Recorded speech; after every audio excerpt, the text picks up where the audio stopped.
I hope कि आवाज आ रही होगी मेरी। आ रही है? अभी 2 मिनट बच रहे हैं तो आंदोलन नहीं कर सकते।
थोड़ी देर वेट करेंगे, 1-2 मिनट और, तब तक बेसिक चर्चा कर लेते हैं। क्या हालचाल है आपके जीवन में?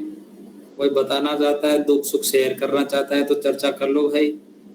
और बाकी आप लोगों ने भी डिटेल मेरे को सेंड की नहीं है कि, तो वो डिटेल आप मेरे को कब सेंड करोगे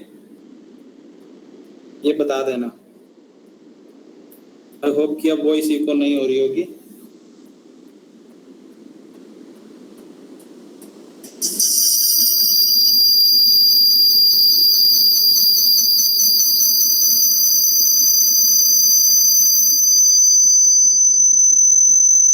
वॉइस इको हो रही है सर। आ रही है? सीटी बज रही थी क्या अभी भी? हाँ ठीक है, अब इसका कार्यक्रम खत्म करते हैं।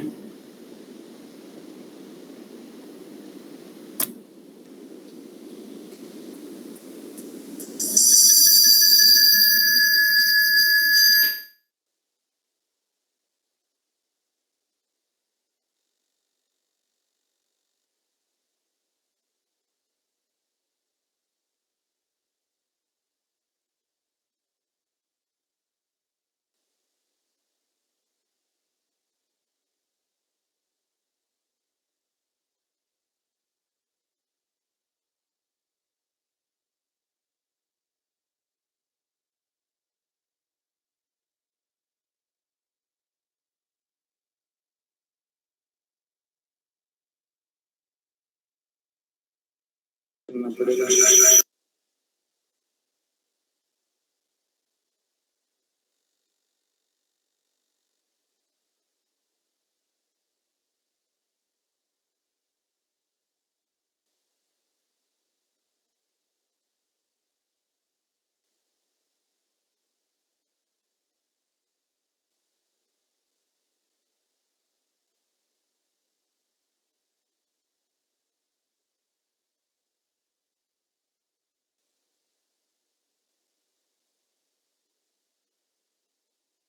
हाँ, तब तक बताइए, बाकी चीजें करते हैं, तब तक इसका कोई इशू सोल्व करता हूँ। बाकी कोई इशू है तो मुझे ये बताओ कि इन फ्यूचर आगे नेक्स्ट वाले सेशन में क्या करना चाहते हो। ये वाला सेशन तो मान लो आज सिक्योरिटी कंप्लीट हो जाएगा।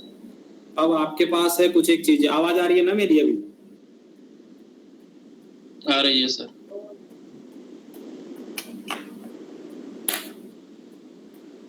एक मिनट, आवाज 1 मिनट।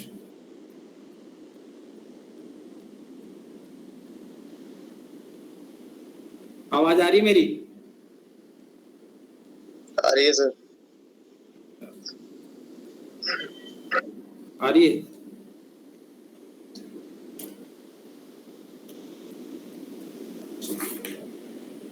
किसी का अब इशू नहीं आना चाहिए। आई होप कि अब इशू ना आए।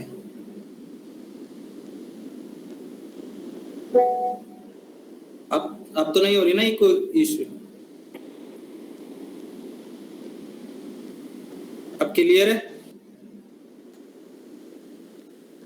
चलो ठीक है, तो फिर शुरू करते हैं हम लोग। हाँ, तो क्लास थोड़ी जल्दी खत्म करेंगे। तो इसमें भी फीस की फोटो आ रही क्या?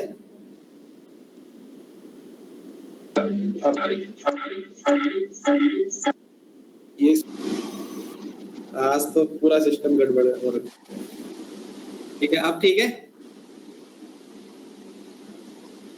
ठीक है सर।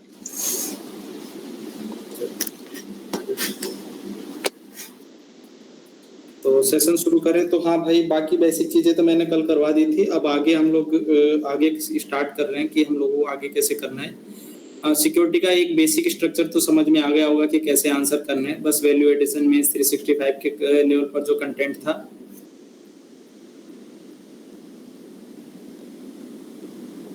तो वो हम लोग कर लेंगे आज में 365 का जो भी अपडेट था। ठीक है, तो उसको हम लोग कर रहे हैं अब। तो मैं वो स्टार्ट कर रहा हूँ। बाकी थोड़ा जल्दी खत्म करेंगे क्योंकि कुछ एक स्टूडेंट की रिक्वेस्ट थी कि सर जल्दी खत्म कर देना। और कैमरा ऑन कर लो यार, मेरे में मोटिवेशन रहना चाहिए ना भाई।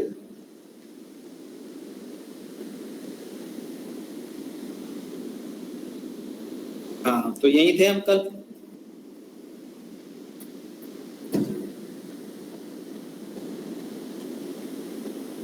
पीडीएफ आ गई आप लोगों के पास?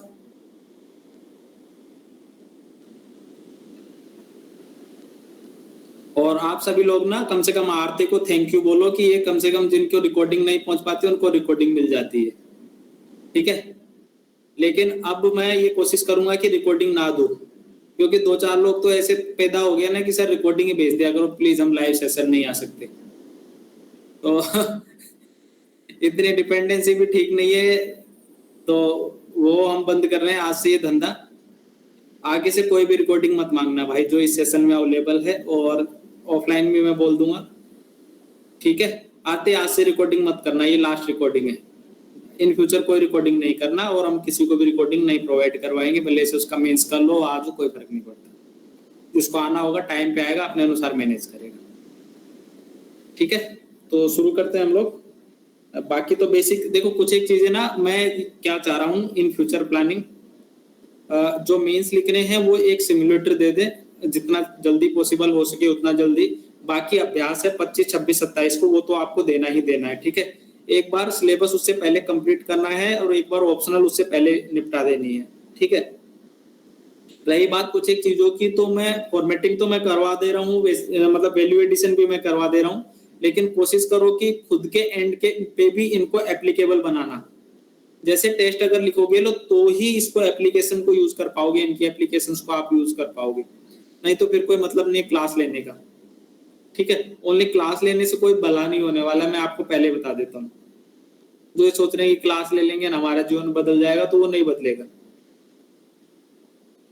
तो आज हम शुरू कर रहे हैं डिफेंस मॉडर्नाइजेशन वाला एक टॉपिक था, वो हम लोगों ने देख लिया था। डिफेंस मॉडर्नाइजेशन यहाँ तक हम लोग कर चुके थे। आगे की कुछ एक चीजें मैं बेसिक करवाने वाला था, उसको हम लोग कर रहे हैं। बाकी मैं एक स्ट्रक्चर बना चुका था कि जब भी ऑर्गेनाइजेशन लेवल पे हम लोग मॉडर्नाइजेशन की बात करेंगे, 3 लेवल पे बात करेंगे।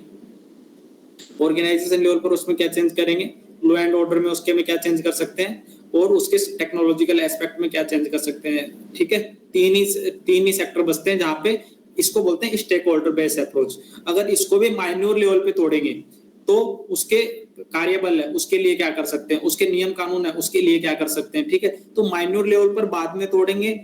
हो सकता है कि मैं आपको 3 सेशन लूंगा कंटिन्यूअस, इसके बाद पता नहीं मैं कब ले पाऊंगा, अभी तो ये कंप्लीट हो तब। 3 सेशन मुझे लेने, एक इंट्रोडक्शन वाला लेना है, एक कंक्लूजन वाला लेना है, और एक ये डायमेंशंस वाला लेना है, फॉर्मेटिंग वाला। तो फॉर्मेटिंग वाला तो मैं सबके लास्ट में लूंगा जब मैं ये सब कुछ करवा चुका हूँ। उसमें उससे क्या होगा कि आपने जितने भी डायमेंशन पढ़े हैं ना, तो फिर उससे आपका फ्रेम बनना शुरू हो जाएगा। अभी मैं एग्जांपल्स के साथ आपको करवा दे रहा हूँ। ठीक है, जैसे कि कल एक डायमेंशन बनाया था, 3-4 जो भी समस्याएं थी उनका बेसिक वो बना दिया था। ठीक है, वैसे डिफेंस मॉडर्नाइजेशन होगी, कोई भी ऑर्गेनाइजेशन हो, इलेक्शन कमीशन ऑफ इंडिया हो, डिफेंस हो,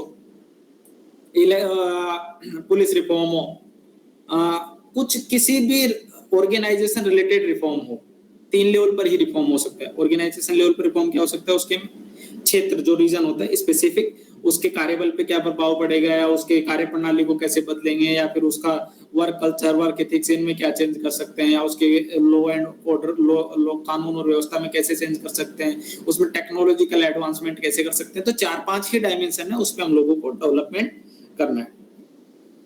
ठीक है, अगला यहाँ तक हम लोग देख चुके थे। अब आगे चलते हैं कहानी। ठीक है, और काफी लोग नाराज हो गए थे कि हमसे रोज रोज फीस मांगते हो, सर एक बार में ले लो, कितनी लेनी है। तो फीस वाली बात ऐसी है कि भाई पास हो जाना, बाकी तो और कुछ नहीं है, क्योंकि मैं भी अपना कमाई छोड़ के बैठा हुआ हूँ यहाँ पे। ठीक है, मेरी कमाई का भी नुकसान कर रहा हूँ, तो कम से कम इसका फ्रूटफुल मिले तो ही फायदा है ना, नहीं तो मेरा भी नुकसान है, मैं अपना नुकसान क्यों ही करूंगा भाई, इसका पैसा तो मुझे कहीं से मिलने वाला है नहीं। ठीक है, तो जिन लोगों ने फीस नहीं दी वो कम से कम इतना दिमाग में रखना कि यार भाई साहब पास होना है यार। ठीक है, और जिन्होंने फीस दे दी वो मत सोचना है कि हमसे फीस नहीं ली। ठीक है, बाकी लोगों का ये था कि अभी नहीं बता रहा, मैं ये देख रहा हूँ कि कौन कौन टारगेट पूरा कर रहे हैं, मेरे नजर में है जो जो टारगेट पूरा कर रहे हैं।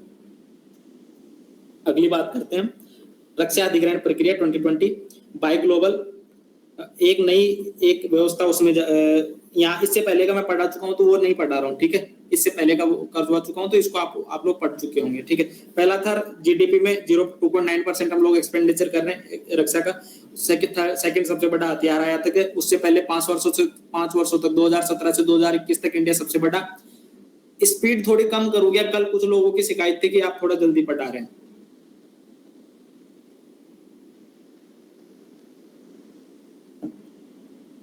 अरे भाई बोल तो दो कोई। टैब वाली स्क्रीन नहीं दिख रही सर, क्या स्क्रीन नहीं दिख रही हमको? स्क्रीन नहीं दिख रही? अरे यार देश का भला कैसे होगा, स्क्रीन ही शेयर नहीं की मैंने, पढ़ाने लगा हुआ हूँ। ठीक है, अब तो आ रही है, अब आ रही है ना? एक मिनट,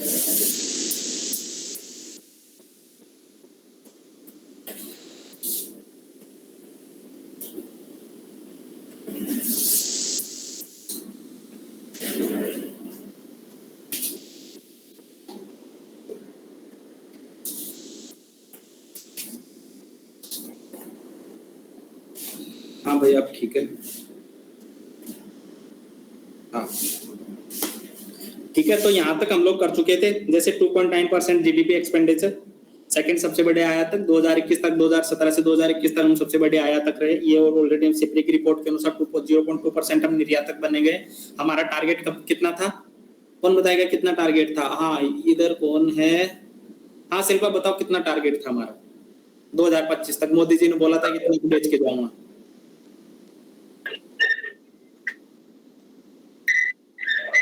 ठीक ठीक समझ गया, आंसर आता होगा, $5 बिलियन का। ठीक है, 35,000 करोड़ का टारगेट था। राष्ट्रीय समस्या, राष्ट्रीय समाधान, किसी भी चीज के लिए हम लोग यूज करेंगे कीवर्ड, आतंकवाद हो गया, नक्सलवाद हो गया, किसी भी चीज के लिए जो भी हमारी प्रॉब्लम है, साइबर सिक्योरिटी हो गया, उसके लिए नेशनल थ्रेट है, नेशनल सॉल्यूशन होना चाहिए। National threat, regional solution, 2 level पे काम करना पड़ेगा हमको, पर्सनल लेवल पर और नेशनल लेवल पर, दोनों लेवल पर हमको काम करने की जरूरत है और उसमें इंटीग्रेशन करना पड़ेगा। ठीक है, नेशनल सिक्योरिटी का सिद्धांत अपने को बनाना है, ये हर एक चीज का वे फॉरवर्ड होगा, जहाँ पे भी हम लोगों को ओवरऑल सिक्योरिटी का क्वेश्चन आएगा वहां पे हम लोग ये वे फॉरवर्ड में डालेंगे कि हमको राष्ट्रीय सुरक्षा सिद्धांत, नेशनल सिक्योरिटी सिद्धांत को क्या बोलते हैं, अभी मेरे को दिमाग में नहीं आ रहा उसका। प्रिंसिपल, क्या सब अलग अलग बता रहे हैं? Principle doctrine. हाँ ये है कीवर्ड, स्ट्रेटजी रणनीति होती है। ठीक है, सिद्धांत होता है डॉक्ट्रिन, नेशनल सिक्योरिटी डॉक्ट्रिन। ठीक है, या प्रिंसिपल, ठीक है जो भी अपनाना चाहो। नेशनल सिक्योरिटी, नेशनल सॉल्यूशन होना चाहिए। ठीक है, अगला 75% एफडीआई में हम लोगों ने कर दिया, 100% एफडीआई कर रखा है गवर्नमेंट रूट से, 75% ऑटोमेटिक कर रखा है, तो इसको एक बार देख लेना, ठीक है क्या है, ठीक है। और इसके लिए डिफेंस कॉरिडोर बनाए हम लोगों ने, पता है ना कहाँ कहाँ बनाया, एक तो झांसी में बनाया भाई, ये केतन के गांव के बगल में, तो ये उसमें फैक्ट्री डालेगा आईएएस बनने के बाद, 2 नंबर का पैसा जो भी कमाएगा उधर डालेगा, इसका सपना है उधर, ठीक है। तो अगला है रक्षा अधिग्रहण समझौता, रक्षा अधिग्रहण प्रक्रिया 2020 वाली, ठीक है। उसमें क्या था, ऐसे याद रख लेना, डिफेंस कॉरिडोर तो याद रहेगा ना आप यार, ये रिक्वेस्ट कौन मांग रहा है, हम मानते रहो, रिक्वेस्ट नहीं दे रहे आज एक्सेस, ठीक है। अगला है रक्षा सेवाओं के लिए क्रय संबंधी विकेंद्रीकरण। हाँ, मैंने बताया था कि 68% हम लोगों ने जो भी बजट हमने एक्सपेंडिचर किया, कैपिटल एक्सपेंडिचर, वो हमने हमारे उसमें ही किया, ठीक है, हमारे मतलब देसी माल आयात करने में ही उसको यूज किया, ठीक है। रक्षा, अब दिक्कत क्या है, जब भी हमको नेगेटिव पॉइंट डालना हो कि भाई हमारा 100% जो कैपिटल एक्सपेंडिचर मतलब जो डिफेंस का एक्सपेंडिचर 2.8% ऑफ जीडीपी, उसका 70% किस पे जाता है, वेतन और पेंशन पे।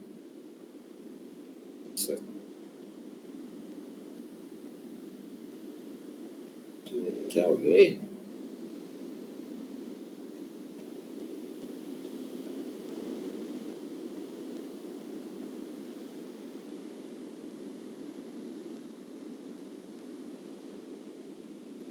ठीक है।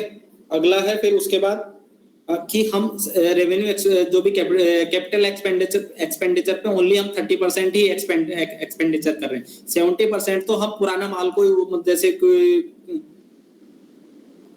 आज तो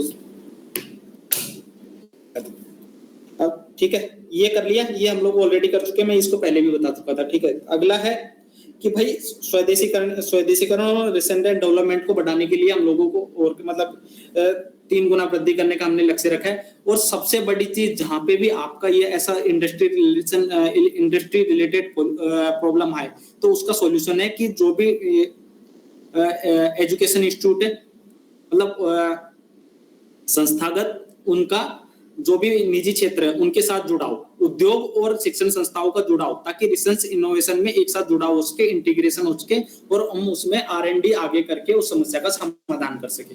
आई होप कि ये चीज समझ में आई होगी कि भाई सबसे बड़ा लेकुना क्या है कि हमारे जो भी विश्वविद्यालय हैं उनका उद्योगों से जुड़ाव है नहीं। वो R&D करते हैं, विश्वविद्यालय उसमें R&D करते हैं, लेकिन उनकी जो R&D है वो उद्योगों तक पहुंच ही नहीं पाती। तो उनके बीच जो गैप है ना, उसको हमको कम करना पड़ेगा, तब हमारी कोई भी प्रॉब्लम हो, जहां पे भी हमको AI की बात हो, जहां पे भी हमको औद्योगिक इंडस्ट्री डेवलपमेंट की बात करनी, जिस भी चीज की हमको बात करनी हो, वहां पे यही काम आएगा, ठीक है। अगला है थर्ड सबसे, वो ऑलरेडी ये कर चुके हैं। तीसरा सबसे बड़ा वो है हम लोग एक्सपेंडिचर करने वाला। तीसरा है रक्षा आधुनिकीकरण कोष बनाया हम लोगों ने।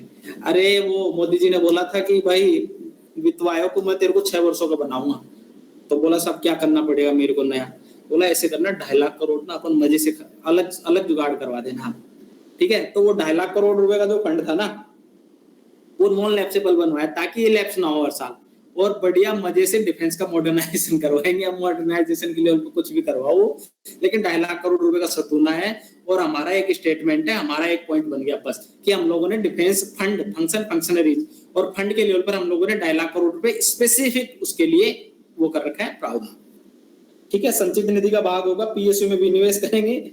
रक्षा मतलब रक्षा जो डिफेंस सेक्टर की जो लैंड है भाई, डिफेंस के पास क्या है कि बहुत सारे लैंड ऐसे हैं जो अनयूटिलाइज्ड है, तो उस लैंड को यूटिलाइज भी करना है हमको, ठीक है। तो उसका मौद्रीकरण करना है, उसको रेंट पे दे दो, उसको बेच डालो और उससे पैसा कमाओ और फिर मॉडर्नाइजेशन करेंगे। अब वो मॉडर्नाइजेशन तो कितना होगा वो अलग बात है।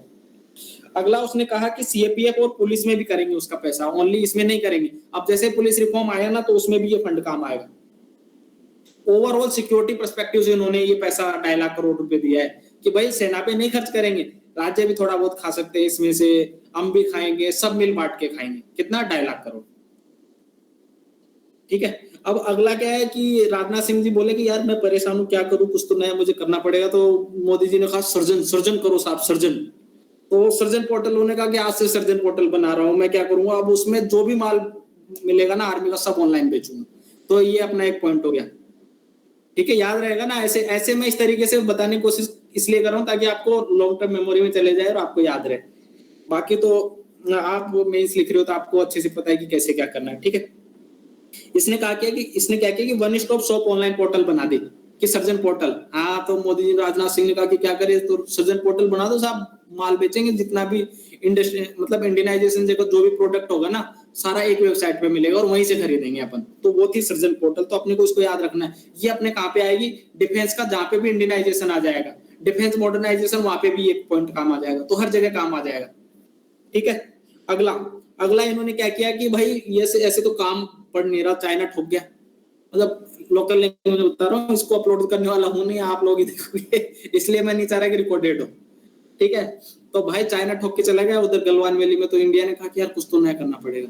तो उन्होंने कहा कि इंटीग्रेटेड बैटल ग्रुप बनाते हैं। अच्छा, ये क्या कि भाई मार्कोस भी लाते हैं, एयरफोर्स भी लाते हैं, और ये नीचे वाले ना थल वाले, इनको भी लाते हैं, तीनों मिलके कूटेंगे। अच्छा, ये तो समस्या का समाधान हो सकता है फिर।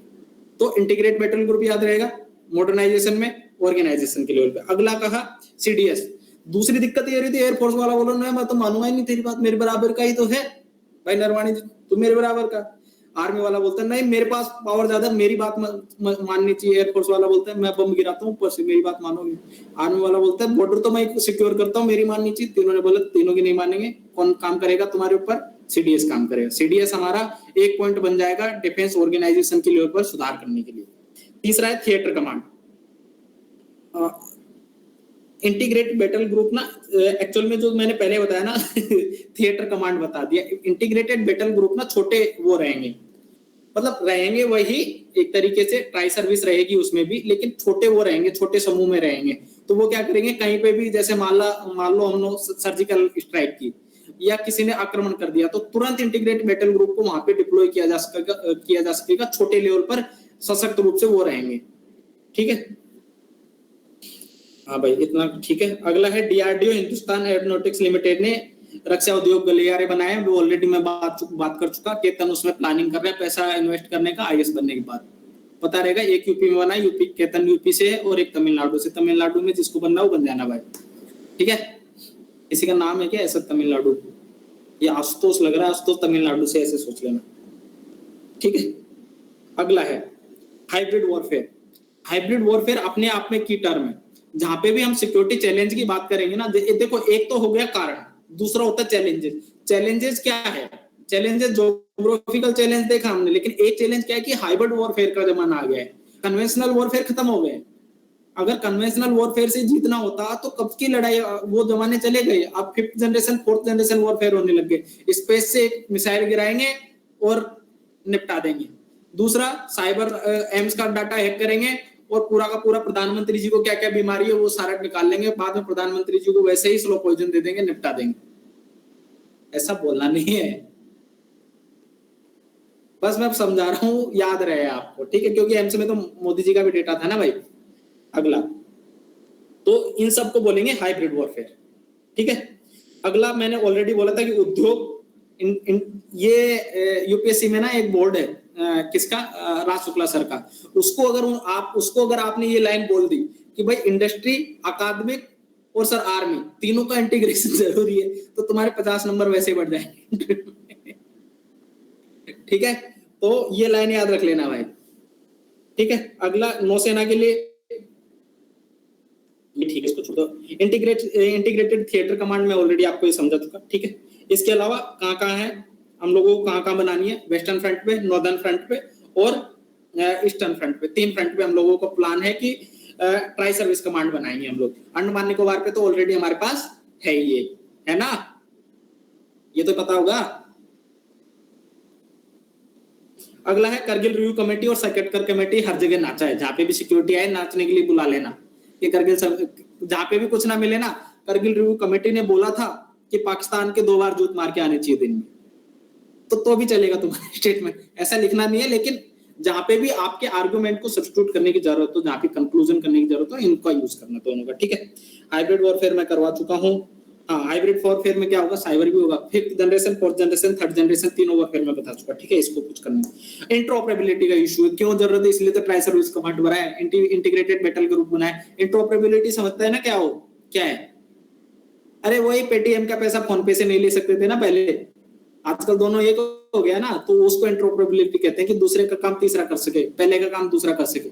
ठीक है, वही वाला माल था, तो उसको ही यहाँ पे भी यूज कर सकते हैं कीवर्ड को, जैसे कि इंटरऑपरेबिलिटी आर्मीज में भी नहीं है कि भाई उसका काम बोलता है नहीं मैं क्यों करूंगा, मेरा काम थोड़ी सा। तो सीडीएस आएगा, अभी कान पे लगाऊंगा ना, अभी काम करना पड़ेगा, 3 बार करना पड़ेगा। ठीक है, अगला बॉर्डर ऑलरेडी मैं ये बता चुका है। ठीक है, इसको इस डेटा को। अगला है कुछ एक इशू, जैसे पहचान का संकट। पहचान का संकट अपने आप में कीवर्ड है, कहाँ काम आएगा? पहचान का संकट इसको है नक्सलिज्म को, पहचान का संकट इसके नॉर्थ ईस्ट वाले उग्रवादियों को, आतंकवादियों को भी पहचान का संकट। अगर उनकी पहचान का संकट कैसे दूर होगा? 2 बम गिराएंगे तो अपने आप संकट दूर हो जाएगा। और इंडिया का मीडिया तो है ही, पकड़ लो, न्यूज आ गई, लाइव प्रसारण दिखाएंगे, छतरी उड़ाते हुए नाचेंगे, तो वैसा करके। ठीक है, अगला रोहिंग्या शरणार्थियों की इशू है। ठीक है, हमको यहाँ पे स्पष्ट हमारा वो है, जैसे भी शरणार्थी का इशू आए, ठीक है, हम स्टेट बेस्ड सॉल्यूशन को हम लोग प्राथमिकता देंगे। हम यहाँ पे ह्यूमैनिटेरियन उसको नहीं देंगे, उसको हम इनडायरेक्टली उसको सपोर्ट कर सकते हैं। जैसे हम लोगों ने ऑपरेशन इंसानियत चलाया, बांग्लादेश को बोला कि भाई तेरे पड़ोसी है ना, तू रख, तेरे को खर्चा पानी मैं दूंगा ऑपरेशन इंसानियत के तहत, मेरे को कोई टेंशन नहीं है, लेकिन मेरे पास से नहीं आनी चाहिए। वो सबसे बड़ी दिक्कत पता है क्या है? ये एक हॉट टॉपिक है, इसको करना है अपने को। अभी मैं उसमें करवाऊंगा, क्योंकि अभी क्या हुआ था कि ये यूपी के गोरखपुर में ना बहुत सारे रोहिंग्या पकड़े गए थे। ठीक है, आप लोगों में से कोई रोहिंग्या तो नहीं है? ठीक है, अगला है बांग्लादेश में किस आसियान को बोलो कि भाई तुमको देखना पड़ेगा, तुम्हारा इंटरनल इशू है, हमारे बीच टांगों में तड़ाओ। ऐसे इकोनॉमिक कोऑपरेशन करोगे तो म्यांमार हमारा, और अभी ये रोहिंग्या को नचा रहे हो हमारे देश में, ऐसे काम नहीं चलेगा। उनको स्पष्ट मैसेज देना पड़ेगा। ठीक है, अराकान प्रांत स्टेटलेस पर्सन, ऑपरेशन इंसानियत मैं ऑलरेडी बता चुका हूँ, बता दिया ना। अभी बांग्लादेश को पैसा देंगे तो इनको पकड़ के रख, माल दे, पानी दे, हमको दिक्कत नहीं, खर्चा पानी सब ले, इधर नहीं आनी चाहिए, क्योंकि हमारे नॉर्थ ईस्ट में वैसे बड़ी दिक्कत है। अगला है स्मार्ट वॉल। स्मार्ट वॉल का कंसेप्ट क्या है? CIBMS। स्मार्ट वॉल क्या था कि यार बोल्ड QIT है बांग्लादेश वाले बॉर्डर पे। क्या हुआ था कि भाई बॉर्डर ऐसा है कि वहां पे क्या हुआ है, इन्फिल्ट्रेट हो जाते हैं, मतलब कहीं गाय बेचने आ गए, कुछ ड्रग्स बेचने आ गए। तो हमको एक ऐसा सिस्टम बनाना चाहिए ताकि एक स्मार्ट वॉल बनाओ। ठीक है, अब नॉर्मल वॉल होती है तो तार ऊंचा किया, नीचे घुस गया, किसको पता चलेगा? नहीं चलेगा ना। लेकिन अगर मैं कहूं कि वो स्मार्ट वॉल है, देखो ऐसे तार जा रहे हैं, अब उसको क्या किया मैंने, स्मार्ट सर्किट से जोड़ दिया। जैसे ही उसमें हल्का सा भी पक्षी टकराएगा, उसमें कंपन होगा और मेरे पास आ जाएगा कि कुछ ना कुछ वो हो रही है। ठीक है, तो क्या हुआ, आर्टिफिशियल इंटेलिजेंस जोड़ दिया मैंने उसमें। ठीक है, तो उसमें और भी चीजें, जैसे कि वो था इंटरनेट ऑफ थिंग्स, एक तरीके से वो जैसे कोई टकराया तुरंत सूचना आ गई। तो बोल्ड QIT और CIBMS स्मार्ट वॉल है ताकि हम लोग किसी भी तरीके के इन्फिल्ट्रेशन से बच सके। तो ये हमारे कहां पे आएगा?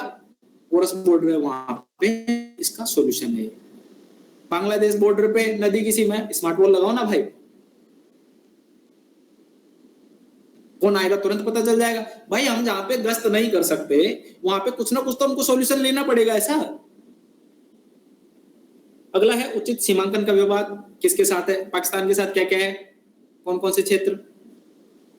बताओ, कोई तो बताओ यार, अब इतना पढ़ लिया तुम लोगों ने, कुछ तो बताओ मेरे को। सर ग्रीक वाला हो गया। तो वैसे तो मानते नहीं कि तुम्हारे साथ कोई विवाद है पाकिस्तान के साथ, वो तो हमारा हिस्सा है, उसको तो विवाद के लिए गिनते भी नहीं, लेकिन मान लेते हैं कोई नहीं। आशुतोष ने बताया बहुत इंटेलिजेंट लड़का है और पोटेंशियल कैंडिडेट है ये इस बार के लिए। ठीक है, तो माननी पड़ेगी। इसके बाद अगला है दूसरा, नेपाल के साथ काला पानी। भूटान के साथ हमारा ऐसे कोई नहीं है, लेकिन वो चाइना उधर मजे लेते रहते हैं, तो हम बोलते हैं कि डोकलाम भाई इस पे गड़बड़ नहीं करने का। ठीक है, उधर चुम्बी वैली हो गया, अवलांगथू हो गया, और कौन सा है, गेलिंग हो गया। ठीक है, तो ये थोड़े पॉइंट याद रखना, चाइना के साथ कौन कौन से हैं, तो एक बार उससे हो जाएगा। ठीक है, विविधीकृत इस्तेलाक करती है बोर्ड, ये अब आ गया बॉर्डर मैनेजमेंट। ठीक है, ये तो था मॉडर्नाइजेशन। अब आ गए हम लोग बॉर्डर मैनेजमेंट पे। बॉर्डर मैनेजमेंट पे इशू क्या क्या है? शरणार्थी है, पोरस बॉर्डर है, नाचने आ जाते हैं, इधर से रोहिंग्या नाचने आ जाते हैं, उधर से कुछ किसी को भी निकाल देते हैं, बांग्लादेश वाले जो भी आते हैं, कोई दिक्कत नहीं। दूसरा इशू क्या है? उचित सीमांकन नहीं है, काला पानी हो गया, बांग्लादेश के साथ लैंड बाउंड्री एग्रीमेंट किया, वो पॉजिटिव में आ जाएगा। हमने सॉल्यूशन के लिए क्या किया? लैंड बाउंड्री एग्रीमेंट किया सब हम लोगों ने, लेकिन इशू क्या है? काला पानी विवाद है नेपाल के साथ, अभी भी दोनों आ गया ना, जैसे बॉर्डर मैनेजमेंट आ गया, दोनों एग्जांपल हो। ठीक है। अगला है विविधीकृत इस्तेलाह कर दिया। भाई कितना डाइवर्स ज्योग्राफी है इंडिया का। सरक्रीक में उधर कीचड़ चल रहा है बेचारे का, थोड़े से दूर ऊपर आएगा बीएसएफ बेचारी मरुस्थल में नाचेगी, और ऊपर जाएगी पहाड़ों में चढ़ी जाएगी, फिर उधर जाएगी फिर बर्फ में पड़ी रहेगी, फिर उधर जाएगी नदी नाले में पड़ी रहेगी, बेचारा करे क्या? समझ रहे हो? नेपाल मतलब बांग्लादेश बॉर्डर में नदी नाले में पड़ी रहेगी, 2-4 नदी है ना उधर। मतलब देसी लैंग्वेज में इसलिए बोल रहा हूँ कि आपके दिमाग में घुसे और वो चीजें याद रहे आपको। आई होप कि ऐसी चीजें याद ज्यादा रहती है, मेरे को तो ऐसे ही रहती है, तो इसलिए मैं ऐसे करवा रहा हूँ, ठीक है। अगला दूसरा क्या होता है कि सीएपीएफ और आर्मी दोनों कोऑपरेशन नहीं करते। आर्मी वाले बोलते हैं हम बाप है, सीएपीएफ वाले बोलते हैं कि भाई हमारा बॉर्डर गार्डिंग ड्यूटी, हम दादागिरी करेंगे। पुलिस वाले उधर बोलते हैं कि नहीं हमारा लॉ एंड ऑर्डर की जिम्मेदारी हम करेंगे। तो बताओ कौन करेगा? तो उनमें कोऑपरेशन का इशू। इसीलिए अभी क्या किया, जैसे कि पाकिस्तान बॉर्डर पे बीएसएफ को बोला कि अब से 50 किलोमीटर एरिया तुम्हारा, जाओ डांस करो, नाचो कूदो, मौज करो, जो करना है करो, ठीक है। तो ऐसे क्या, इससे क्या हो गया कि एक तरीके से सीएपीएफ और पुलिस में जो वो होती थी स्ट्रगल, मतलब जो होता था इशू होता था कि कोऑर्डिनेशन से रिलेटेड, तो अब वो एक फोर्स की जिम्मेदारी हो गई कि ये आपका काम है, आप इसको सोल्व करोगे, ठीक है। अगला है इंफ्रास्ट्रक्चरल डेवलपमेंट, आईसीबीएमएस ऑलरेडी मैं बता चुका हूं, ठीक है। अगला है सीमांत क्षेत्र विकास, वाइब्रेंट विलेज प्रोग्राम। और भाई ये पढ़ लेना, ये ना कि बॉर्डर मैनेजमेंट अच्छा टॉपिक है, इस बार आ सकता है। वाइब्रेंट विलेज बोला है निर्मला सीतारमण जी ने, बहुत जोर जोर से बोला है वाइब्रेंट विलेज बना दूंगी, दुनिया बदल दूंगी। कितने गांव बनाऊंगी? नॉर्थ बॉर्डर और ईस्टर्न बॉर्डर दोनों पे बनाऊंगी, वाइब्रेंट बना दूंगी। गांव में क्या करूंगी? इंफ्रास्ट्रक्चर करूंगी, उनको सेल्फ डिफेंस सिखाऊंगी, वहां पे सिविक एक्शन प्रोग्राम चलाऊंगी ताकि उसमें सिटीजनशिप की भावना बढ़े। समझ में आ रहा है? चलो आगे। भाई मैं पढ़ा नहीं रहा, मैं मेंस 365 पूरा कवर करा रहा हूं आपका, इसके अलावा कुछ नहीं मिलेगा वहां पे, ठीक है। अगला है पोरस बॉर्डर की वजह से किसकी स्मगलिंग हो रही है। भूटान नेपाल बढ़िया माल बेचते हैं अपना, जो भी बेचते हैं, चरस गांजा, ह्यूमन ट्रैफिकिंग और जो भी मतलब ट्रॉफी हंटिंग जिसको बोलते हैं पशुओं की, ठीक है। अगला है म्यांमार के साथ इशू क्या है पता है? फ्री मूवमेंट रेजिम पता है आप लोगों को? फ्री मूवमेंट रेजिम क्या है? फ्री मूवमेंट रेजिम क्या है कि हम लोगों ने क्या किया, जैसे कॉर्नर ये मैप देखो, ये मैप है ना, इसके कोने वाले 4 देश है ना, 4 राज्य, कौन कौन से? अरुणाचल, नागालैंड, मिजोरम और मणिपुर। इसमें हम लोगों ने क्या किया म्यांमार के साथ, देखो यार जनजाति वाले लोग हैं, अब ये तो कहीं भी शादी कर लेते हैं, है कि नहीं। अब दूसरे की लुगाई वहां अपने परिवार में गई है, म्यांमार में गई है, और उसका पति उधर आया हुआ है इंडिया में, बड़ी गड़बड़ होती थी। उन लोगों ने कहा कि यार ऐसे करते हैं, फ्री मूवमेंट रिजीम बनाते हैं, कहां तक वीजा देंगे इनको, ये तो वीजा के मानेंगे भी नहीं हमारी वैसे भी। तो ऐसे कहा कि भाई साहब ऐसे करते हैं कि 72 घंटे अगर तुम्हारे इंडिया में आएगा ना म्यांमार वाला, कोई लुगाई को लेने या अपने जो भी करने, राखी मनाने, होली मनाने, कोई बात नहीं, आ जाना 72 घंटे के लिए रुक के जाना, वापस चले जाना, 72 घंटे की अनुमति है, ठीक है। उनको बोला कि भाई, म्यांमार वाले बोलते नहीं साहब हम 72 घंटे नहीं देंगे, तुम्हारी फोर्स आती है हमको निपटा के चली जाती, हम 24 घंटे देंगे।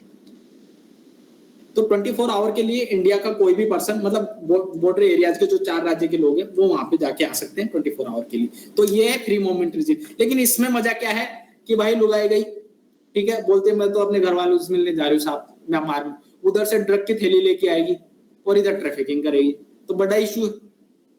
तो इसमें भी सुधार करने की जरूरत है। आई होप कि मैंने देसी लैंग्वेज में अच्छे समझा दिया होगा।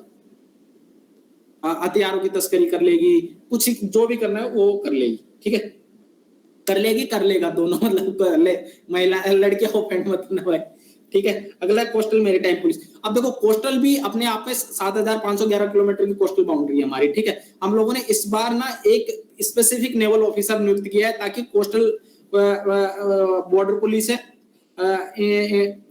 दूसरा कौन सा आता है, कोस्ट गार्ड, और तीसरा कौन सा आता है, इंडियन नेवी, तीनों में कोऑर्डिनेशन के लिए हम लोगों ने एक स्पेसिफिक अधिकारी की नियुक्ति की है, उसको देख लेना, ठीक है। अगला है मैरीटाइम सिक्योरिटी पॉलिसी, रणनीति, स्ट्रेटजी, इसको बोलते हैं स्ट्रेटजी, ठीक है ठीक है, उसको प्रिंसिपल बोलते हैं, नेशनल सिक्योरिटी प्रिंसिपल, इसको बोलते हैं स्ट्रेटजी। स्ट्रेटजी 2015 की भाई मैरीटाइम सिक्योरिटी स्ट्रेटजी, ठीक है, 2015 की। ये हमारे नेशनल मैरीटाइम से जो भी करना है, जैसे कि बॉर्डर पुलिस को मॉडर्नाइजेशन करना है, कि इंडियन कोस्ट गार्ड को क्या क्या अधिकारिता है, वो क्या क्या कर सकता है, इसके अलावा क्या कर सकता है इंडियन नेवी क्या क्या अधिकारिता है। इसके लिए एक वे फॉरवर्ड दिया जाता है कि हम लोगों को ना इंडियन कोस्ट गार्ड पुलिस और बनानी चाहिए। जो कोस्टल एरियाज पे राज्य की पुलिस होती है ना, वो तो क्या करते हैं कि भाई तुम्हारे एरिया में लड़ाई हुई, तुम्हारे में कूट के गया, मेरे में कूट के गया, ऐसे काम नहीं चलेगा। बॉर्डर एरिया में स्मगलिंग में भी काफी इशू आता है। तो उस समस्या के समाधान के लिए एक सुझाव है, सेक्रेटरी कमेटी जो भी करगिल रिव्यू कमेटी, वो बोलते हैं कि तुम लोगों को एक कोस्टल मैरीटाइम पुलिस फोर्स बना देनी चाहिए नेशनल वाली, ताकि क्या है समस्या समाधान ना हो, और समस्या का समाधान हो जाए, ना हो ऐसा नहीं है, हो जाए। और उसमें किसको नियुक्त करे, जो आईएएस बन जाते, आईएएस में अलाइड सर्विस बनाओ और उनको वहां भेजो, ताकि इनको ह्यूमिडिटी में रहे। ये लोग हरियाली में रहना चाहते हैं, इनको थोड़ा बहुत ह्यूमिडिटी का नहीं पता चले। ठीक है, अब इस प्राकृतिक भिन्नता और संरचना सीमा स्पष्टता ऑलरेडी आप देख चुके हैं। ठीक है, कोस्टल बाउंड्री पे भी ऐसे सरक्रीक वाला विवाद हो, कच्चा टीवी वाला विवाद हो, या बांग्लादेश के साथ विवाद हो, तो हर किसी के साथ विवाद है। इसके लिए हम लोगों ने क्या किया, इंडियन ओशन नेवल सिंपोजिएशन बना दिया है, इंडियन ओशन रिम एसोसिएशन हम लोगों ने बना दिया है, सागर हम लोगों ने बना दिया है। हम लोगों के फॉरेन मिनिस्ट्री अलग ही नाचती रहती है, उसका क्या नाम है, कौन सा डायलॉग है वो, ओआरएफ जिसको ऑर्गेनाइज करता है, रायसीना डायलॉग, उसमें स्पेसिफिक हम कोस्टल बाउंड्री के लिए हम लोग बात करते हैं। पुलिस नेवी हो गया, आईओआरए हो गया, कोस्टल सिक्योरिटी स्कीम हो गई, संयुक्त संचालन केंद्र बनाया जाए तटों पर, वो मैं ऑलरेडी आपको बता चुका, अभी जो बता रहा था। ठीक है, इंटीग्रेटेड चेक पोस्ट बनाई जानी चाहिए। ठीक है, इंटीग्रेटेड चेक पोस्ट का निर्माण किया ऑलरेडी हम लोगों ने, कहां पे, अच्छा म्यांमार वाले बॉर्डर पे कौन सी फोर्स रहती है, आशुतोष के अलावा बताना।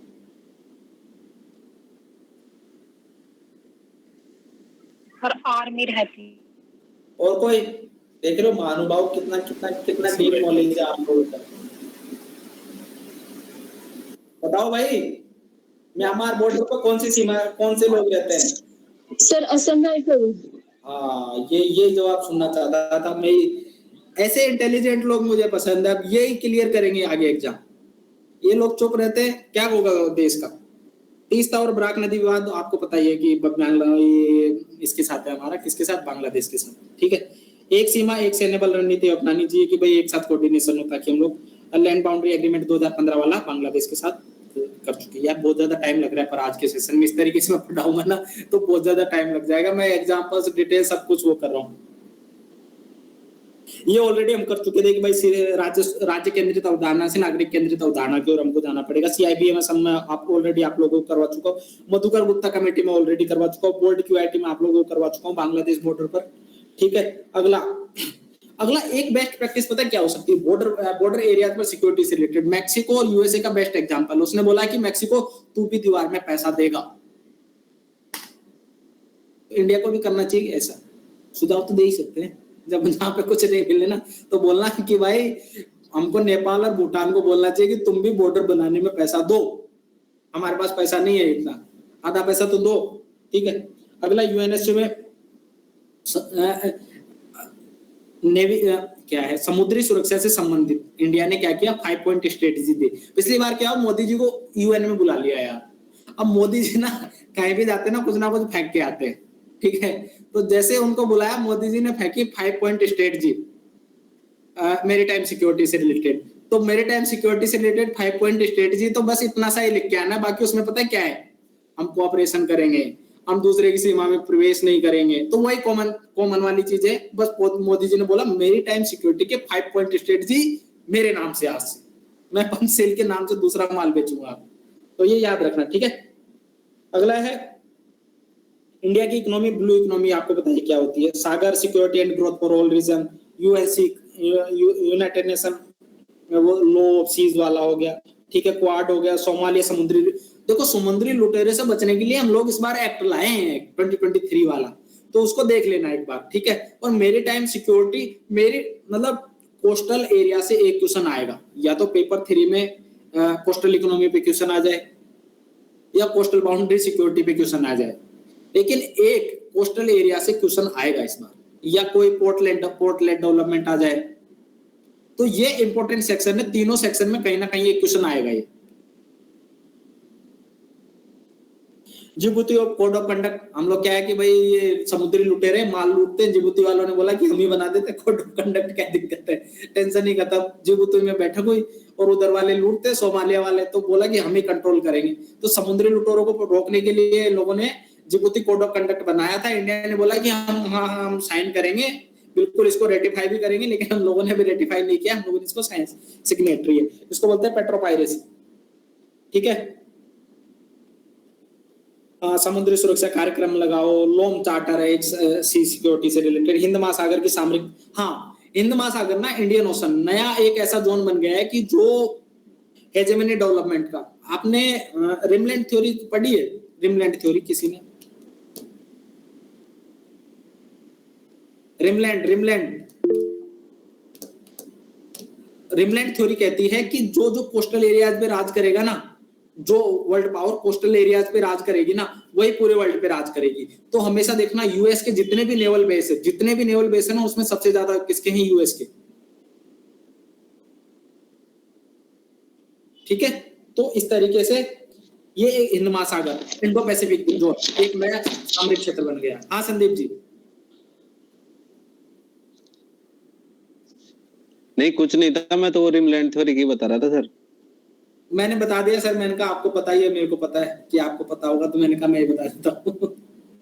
ठीक है, अब देखो, अब जैसे हम इस पे जाएंगे ना, मलक्का डिलेमा, ये चाइना का चौक पॉइंट है। अगर चाइना को जब भी हमको काउंटर करना हो, मलक्का डिलेमा, मलक्का को चौक कर लेंगे, अंडमान निकोबार पे हम यही पकड़ के रोक लेंगे, सारे जाने नहीं देंगे, सारा माल रोक लेंगे, क्या करोगे फिर?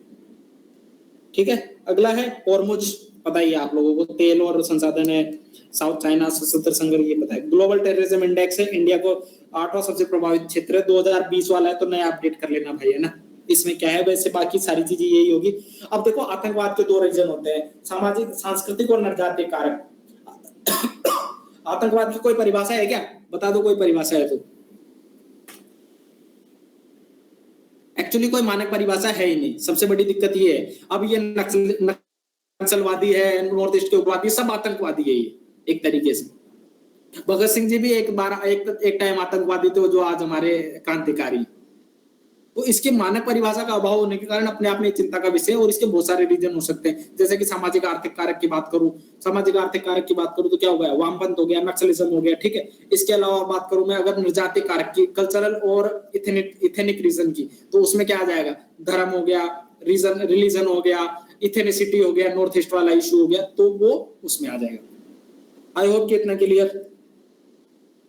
अब ये डायग्राम बन जाएगा, देखो सब में, आतंकवाद में भी यही बना देना, नक्सलवाद में भी यही बना देना, नॉर्थ ईस्ट इंसर्जेंसी में भी यही बना देना। पढ़ लो इसको। कल्चरल इथेनिसिटी, उसके आधार पर हिंसा करेंगे, धर्म के आधार पर या भाषा के आधार पर, जो भी होना उसके लिए अपने को ये चेक देना है। नॉर्थ ईस्ट के लिए क्या आ जाएगा? इथेनिसिटी के बेस पे। नक्सलिज्म के लिए क्या आ जाएगा? सोशियो इकोनॉमिक के बेस पे। ठीक है, लेकिन करनी क्या है? हिंसा। और उसके बाद क्या है? राज्य के विरुद्ध, लोगों के विरुद्ध अशांति और हिंसा करना। अगला है द तालिबान डिलेमा। क्या था कि तालिबान का सपोर्ट करे कि नहीं करे, अब तो आउटडेटेड हो गया हालांकि, लेकिन इशू था ये उस टाइम पे, तालिबान डिलेमा, कि भाई अगर हम छोड़ो इसको, मतलब आउटडेटेड क्यों एक्सप्लेन करूं। अगला है आतंकवाद का समाधान क्या हो? राज्य केंद्रित अवधारणा, नागरिक केंद्रित अवधारणा, ऑलरेडी मैं बता चुका हूं, इस तरीके का डायग्राम बना सकते हो। वुमेन सेंट्रिक, स्टेट सेंट्रिक, संप्रभुता का इशू है, गरिमा का इशू है। अब समाधान क्या हो? 2 तरीके से। ह्यूमन सेंट्रिक अप्रोच क्या है कि भाई जो प्रायोजित आतंकवाद है, मतलब जिसको, जो एक्टिविटीज में एक्टिवली इन्वॉल्व है, उनको तो पकड़ो, गोली मारो, कुछ भी करो, कुटाई करो उनकी, तो तोड़ डालो डंडे से। लेकिन जो दिग्भ्रमित हुआ है, ठीक है, जैसे कि अमित हो गया, जैसे कि अंकुर हो गया, ये दिग्भ्रमित हुआ है, ये कभी भी स्लीपर सेल से आतंकवादी बन सकते हैं अगर इनको थोड़ा पैसा दे दे तो। ठीक है, तो इस समस्या का समाधान करने के लिए क्या करें? उनका डेवलपमेंट करो, इनसे चर्चा करो, इनके साथ क्या करो? डिसेंट्रलाइज करो, इनको पार्टिसिपेशन दो, पॉलिटिकल पार्टिसिपेशन दो, इकोनॉमिकल इनका डेवलपमेंट करो, ये सारी चीजें इनके साथ करनी पड़ेगी। और बाकी कुछ एक लोग ऐसे मेरे जैसे जो मानते नहीं हम तो गोली मारेंगे साहब, उनके लिए क्या करो?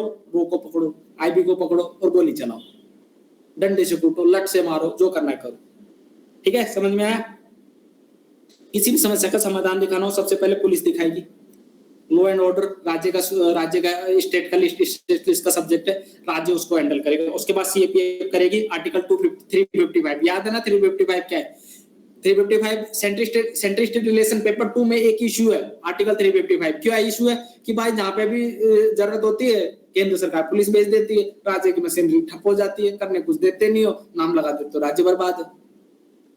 ठीक है, अगला उसके बाद अपस्पा करना है। तो अपस्पा का भी प्रोविजन देखना ना। अपस्पा की प्रोविजन क्या है कि भाई एक जगह इकट्ठा हो जाए, एक जगह इकट्ठा नहीं होने देंगे, तुम्हारी तलाशी ले लेंगे, वाहन की तलाशी ले लेंगे, अगर तुमने ज्यादा एंटेन की तो गोली मार देंगे, कोई जवाब देता नहीं है हमारी। ये अपस्पा के प्रोविजन है। ठीक है, कौन कौन से राज्य में? 3 राज्य तो उधर, 4 राज्य तो उधर हो गए। कौन कौन से? नागालैंड, मणिपुर, अरुणाचल और असम, इनके कुछ एक क्षेत्रों में। दूसरा जम्मू एंड कश्मीर।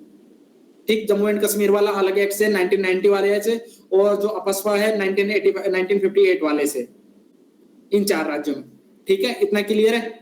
अपस्पा मैंने करवा दिया, इसके अलावा उसमें कुछ नहीं। इशू क्या है? अभी वो नागालैंड वाले में उनको गोली मार के निपटा दिया। दूसरा क्या है कि जो अपराधों की दोष सिद्धि है वो काफी कम है। ठीक है, उसके बाद स्टेट बेस्ड टेररिज्म इसको कहा जाता है कि राज्य प्रायोजित आतंकवाद एक तरीके से।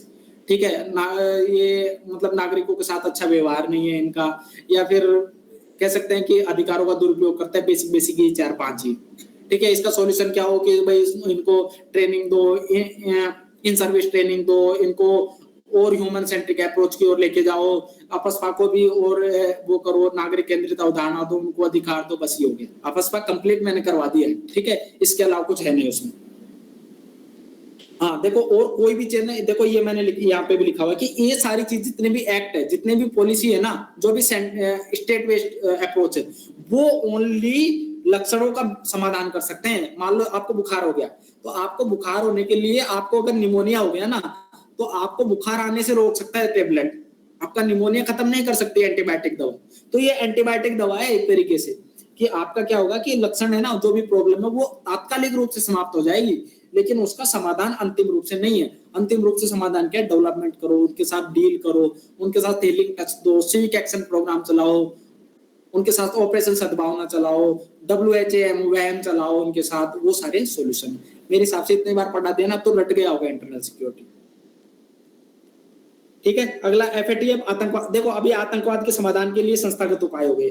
FATF नेशनल सिक्योरिटी परिषद UNSC का 23-22 प्रस्ताव है। उसने कहा कि सूचना साझा करो और वित्त पोषण नहीं करने देंगे। ठीक है, अगला है अंतरराष्ट्रीय कन्वेंशन 1993 का, एक 1373 कन्वेंशन भी है UNSC का ही। ठीक है, अगला CCIT बना 1996 में, उसके अलावा रेड्स बना SCO में। ये हो गए इंटरनेशनल लेवल पर प्रोग्राम, किसके लिए? आतंकवाद को रोकने के लिए। हो गया भाई साहब, ये कर लोगे? वैसे करवाई दिया, करोगे क्या?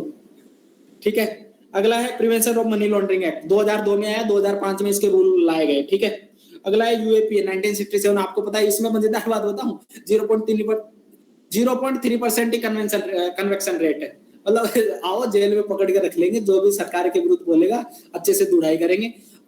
मतलब प्रोसेस एज ए पनिशमेंट है, ये कीवर्ड है अपने आप में। प्रक्रिया ही अपने आप में क्या है? दंड है। ठीक है, अगला है NIA एक्ट 2008 वाला। अगला है FLUIND, ये वित्त मंत्रालय के अंदर है। ED और FLUIND फाइनेंशियल लेजिस्लेटिव यूनिट करके है, इंडिया की वित्त मंत्रालय के अंतर्गत। ठीक है, अगला है narcotics control bureau, NDPS act 1985 याद रखना। टाडा, पोटा, UAP, ये तो आपको याद ही होगा, आप ऐसे तो इंटेलिजेंट। ऑपरेशन चक्रव्यूह ऑलरेडी मैं आपको बता चुका हूँ। इसके लिए देखो ये है MCOCA, NSA national security adviser. ठीक है, अगला है US India homeland security dialogue, किसके लिए? इंटरनल सिक्योरिटी के लिए। संघाई कन्वेंशन आतंकवाद को खत्म करने के लिए। SCO का रेट्स मैं ऑलरेडी बता चुका हूँ। Global network of city Mumbai वाला। इतना क्लियर है भाई लोगों, देश के आम नागरिकों, सशक्त नागरिकों? क्लियर है सर, आगे बढ़ो। कितने बच रहे हैं अभी? 3 पेज बच रहे हैं, थोड़ा जल्दी करता हूँ, मैं समझाता कम हूँ, बोलता ज्यादा हूँ, ठीक है। अगला है यूएपीए। यूएपीए बोलता है कि 72% केसों में वृद्धि हुई है, लेकिन 2.2% लोगों को कन्विक्शन रेट है। मैं आओ जेल में पकड़ लेंगे, 2.2% लोगों को सजा देंगे, बाकी को तो जेल में रखेंगे। समझ रहे हो, मोदी जी के खिलाफ जो भी बोलेगा जेल में चला जाएगा, कोई बोलना मत भाई, ठीक है। 2% आप भी जा सकते हो। नहीं, मैं तो बोलता ही नहीं भाई, मैं तो मोदी जी को वोट देता हूँ। मैं तो क्या बोल रहा हूँ, मोदी जी महान है, मोदी जी युग पुरुष है, ठीक है। अगला है 1967 में लोन वुल्फ अटैक। ये आपको पता ही है कि आतंकवाद की समस्या है, ठीक है, उसका समाधान। Human right declaration, universal human right declaration, ये हमको फॉर्मेट में करना चाहिए कि हमको ह्यूमन राइट का यूनिवर्सल डिक्लेरेशन उसके अनुसार काम करना चाहिए, फसफा को उसके अनुसार बनाना चाहिए, ठीक है, समझ गए। उसके बाद ये आर्टिकल्स हैं कुछ एक कि भाई जिसको बिना रहे, ये एक्चुअल में क्या है कि अगर मान लो किसी को पकड़ लिया, यूएपीए की लो कन्विक्शन रेट है, उसके लिए कौन कौन से अधिकार निपटाएंगे उसके, आर्टिकल 14, आर्टिकल 19, आर्टिकल 21, आर्टिकल 20, उसकी तो निपटा देंगे एक तरीके से हम लोग। एफएटीएफ हो गया, अब 39 देश है भाई, इसके 37 लिखा हुआ है, ठीक है। 1989 में ग्रे लिस्ट ब्लैक लिस्ट होती है, ईरान और साउथ कोरिया भी कौन से में ब्लैक लिस्ट में। इससे क्या होता है, इन्वेस्टमेंट रोकने के लिए, मनी लॉन्ड्रिंग के सबका समाधान है ये, मनी लॉन्ड्रिंग का हो गया, आतंकवाद हो गया, जिसका समाधान लिखना हो लिख देना इसको। ये कोविड-19 वाला ना आउटडेटेड हो गया तो मैं इसको छोड़ रहा हूँ, ठीक है। बस 2 चीज याद रखना, जहां पे भी अगर केस स्टडी आ जाए, जहां पे भी अगर केस स्टडी आ जाए तो एनडीए में और महामारी अधिनियम 1897, बस 2 याद रखना। बाकी तो सारी बेसिक चीजें है कि भाई बायो टेररिज्म यूनिट बना रखी है, काटे देना प्रोटोकॉल, छोड़ो उसको। अब नक्सलिज्म की बात करते हैं। अब आ गए अपन नक्सलिज्म पे। हाँ, सांस भर गया भाई, मेरे को पढ़ाना है कि नहीं आगे।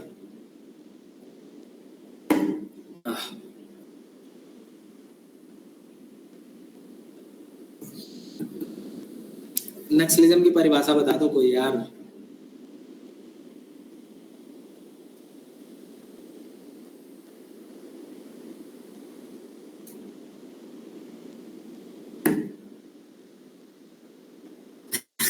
पढ़ के बता दो यार, कोई तो बता दो नक्सलिज्म की परिभाषा। सर सांस्कृतिक उग्रवाद टाइप जो होता है। एक्चुअली में ये एनसीईआरटी की परिभाषा है, हिंदी मीडियम वालों तो यही चेक किया ना भाई, जो भी हिंदी मीडियम का, अगर नक्सलवाद पे क्वेश्चन आ जाता है। वामपंथी विचारधारा वाला उग्रवाद जो माओवादी विचारधारा से प्रभावित है, जनसंघर्ष द्वारा जनसत्ता की स्थापना करना चाहता है, उसका अंतिम ध्येय, ठीक है। अब इंग्लिश वाले मेंटरिंग में आ जाना भाई, इंग्लिश ट्रांसलेट करके बता दूंगा, वैसे एनसीईआरटी में दिया हुआ है ये, ठीक है, उसकी लैंग्वेज। अब देखो ये है ग्राफ, जहां पे भी आपका नक्सलवाद आ जाए ना, ये ग्राफ यूज करना है। 1967 से आरंभ हुआ ऑपरेशन स्टेपलेज, मैंने आपको बताया था, पुलिस सीआरपीएफ वाला 1971 वाला। उसके बाद इसमें डिक्लाइन हो गया, उसके बाद पीपुल्स वार ग्रुप बना फिर से, उसके बाद ये 2001 में टॉप पे आ गए, उन्होंने एकदम बुरी तरीके से निपटाया, ठीक है। और अब क्या हो गया, एकदम नीचे निपटा दिया, एकदम नीचे आ गया, मतलब 40 जिलों में आ गया, बाकी डेटा फैक्ट में करवा चुका हूं। तो यहाँ पे वो डेटा फैक्ट ऐसे बना के लिखना, ठीक है, कैसे यूज करोगे इसको, समझ गए इस डायग्राम को कैसे यूज करना है। नक्सलिज्म वाला क्वेश्चन आ जाए, इस डायग्राम को चेप के आना है। 2 डायग्राम हो गए आपके, एक तो रेड कॉरिडोर, अभी देखो ये आ गया, ये रेड कॉरिडोर हो गया, 11 राज्य 90 जिले, अब हो गए 40 जिले, ठीक है। जन अदालत है, गुरिल्ला वार, इनकी क्या है टेक्निक्स, ठीक है। अगला क्या करना चाह रहे हैं, राजस्थान, गुजरात और मध्य प्रदेश, इसमें ये विस्तार करना चाह रहे हैं ट्राइबल एरियाज में, इनका इन फ्यूचर वो है भाई। अपना भी तो पर्सपेक्टिव होता है कि अगले साल में इतनी सैलरी बढ़ाना चाहते हो, या इस अगले साल में आईएएस बनना चाहता हूँ, या अगले साल में क्या करना चाहता हूँ। इनका भी है कि अगले साल राजस्थान, एमपी और गुजरात तीनों में नक्सलवाद का प्रचार रहेगा, लाल झंडा फहरा के रहेंगे, ठीक है। ये ऑलरेडी मैं बता चुका हूँ कि जनजातीय क्षेत्र त्रिसंगम जिसको बोलते हैं, ट्राई जंक्शन किसका है, ज्योग्राफी का, किसका है, इंटरनेशनल स्टेट का। ट्राई जंक्शन ज्योग्राफी का कैसे, कि वहां पे पठार भी है, पहाड़ी भी है और नदी भी है कि नहीं, और घने जंगल। तो वहां पे चैलेंजेस दुगना हो जाता है। अगला है जनजातीय क्षेत्र, ठीक है, तो इनका tri junction operation ground already मैं बता चुका हूँ। टैक्टिकल समर, ये छोड़ो, इसको छोड़ दो, तो ये करवा चुका हूँ, ये ऑलरेडी करवा चुका। केपीएस गिल बोलते हैं कि भाई ना ये जो पॉलिटिशियन है ये चाहते ही नहीं कि ये समस्या समाधान हो, क्योंकि उनको पैसे खाने रहते हैं इसके नाम से, ठीक है। अगला मोदी जी की टेक्निक देखो, आप देख तुमको मजा आएगा। मोदी जी कहते हैं कि ये ना जो नक्सलिज्म लोग है ये बेईमानी करते हैं। यार कैमरा ऑन करो यार, कैमरा बंद कर दिया बताओ, कैमरा तो ऑन कर दो। एक संदीप भाई ऐसे हैं जो एक बार बोलने पे कैमरा ऑन कर देते हैं।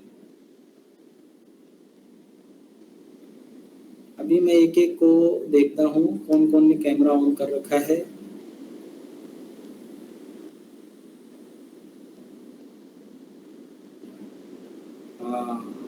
आदित्य ने कैमरा ऑन कर रखा है। आशुतोष नींद में है क्या?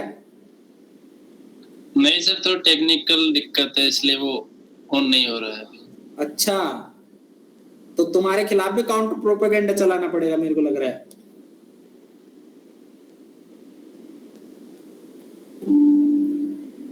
मेरी बैटरी डाउन हो जाती है लैपटॉप की रोज रोज, इतना पढ़ाता हूँ मैं। अगला है, देखो मोदी जी कहते हैं देखो मेरे को कुछ नहीं करना है, मेरे को प्रोपेगेंडा चलाने हैं हर जगह। प्रोपेगेंडा कैसे चलाऊंगा? मोदी जी ने अपनी आईटी सेल बना रखी, ऐसा कहा जाता है, ठीक है, बीजेपी की आईटी सेल। तो मोदी जी बहुत ज्यादा टेक्नोक्रेट आदमी है, तो उनको जैसे पता लगा कि नक्सलिज्म क्या कर रहे हैं आजकल, कि मीडिया पे प्रचार कर रहे हैं कि मानवाधिकारों का उल्लंघन कर रहे हैं, अर्बनाइजेशन ऑफ नक्सलिज्म हो रहा है और बहुत सारे इशू हो रहे हैं, तो मोदी जी ने कहा कि काउंटर प्रोपेगेंडा चलाओ कि भाई आर्मी मानवाधिकारों का उल्लंघन नहीं करती, तुम करते हो। काउंटर रील बनाओ काउंटर प्रोपेगेंडा की, ठीक है, काउंटर प्रोपेगेंडा। और रिवर्स प्रोपेगेंडा, रिवर्स प्रोपेगेंडा क्या है? वो क्या करते हैं कि इंटेलिजेंसी में सेंधमारी करते हैं हमारी में, तो अपन भी क्या करेंगे, उनकी सेंधमारी, इंटेलिजेंसी में सेंधमारी करवाएंगे। तीसरा क्या है? और तुरंत विकास करेंगे, तुरंत रोड बना देंगे रातों रात में, भले से वो भ्रष्टाचार से बनाए दूसरे दिन टूट जाए, लेकिन बनाएंगे तुरंत, क्योंकि कल आके नक्सली फिर तोड़ देंगे ना भाई, ज्यादा पैसा क्यों लगाना। तो ऐसे करके काम करना। कैसे कैसे? काउंटर प्रोपेगेंडा, रिवर्स प्रोपेगेंडा और डेवलपमेंट। अर्बन नक्सलिज्म में ऑलरेडी आपको बताऊं, me too urban Naxal campaign था इनका।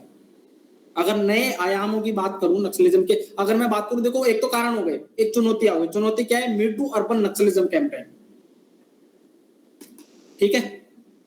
नक्सलवाद के फ्रंटल संगठन काम करते हैं, जैसे सुरक्षा के लिए और डेवलपमेंट के लिए और प्रशासन और जनसाधारण, मतलब सिक्योरिटी देनी पड़ेगी, डेवलपमेंट करना पड़ेगा, प्रशासन की पहुंच वहां पे। जो हमारे लेकुनास थे ना, हमारी लाइनें क्या थी? पेस्टल का पेस्टल सॉल्यूशन, बस खत्म, इसके बारे में कुछ नहीं करना। स्टेट सेंट्रिक में क्या करने का? बस्तरिया बटालियन, कोबरा बटालियन, ऑलरेडी मैं आपको बता चुका हूँ कि डिस्ट्रिक्ट रिजर्व फोर्स वगैरह। और क्या करना पड़ेगा? Constitution provision 5th and 6th schedule, article 244।